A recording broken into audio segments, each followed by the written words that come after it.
यवतमाळ, वाशिम, हिंगोली, परभणी, नांदेड जिल्ह्याला red alert. तर परभणीतल्या सोनपेठ तालुक्यामध्ये पिकं पाण्याखाली, तर नांदेडमध्ये सुद्धा 12 जनावरांचा मृत्यू।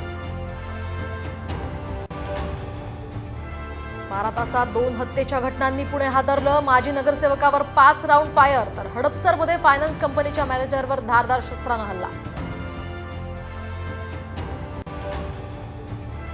महायुतीमध्ये भाजप विधानसभेच्या 160 जागांच्या मागणीवर ठाम। जिंकण्याची क्षमता हाच निकष। संघ परिवाराच्या बैठकीत भूमिका। साम टीव्हीला सूत्रांची माहिती।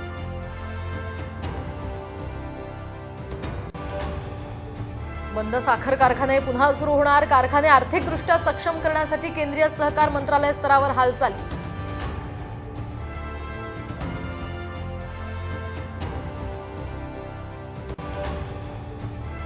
10वी आणि 12वीच्या बोर्ड परीक्षेतली घोकंपट्टी आता थांबणार। आता कॉम्पिनंट प्रश्नांवर असणार भर।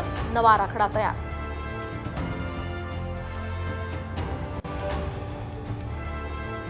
पुण्यात रस्ती धावणार आता रोड रोमियोंचे फ्लेक्स, तर छेड काढणाऱ्यांची काढणार परेड। पुणे पोलिसांचा मोठा निर्णय।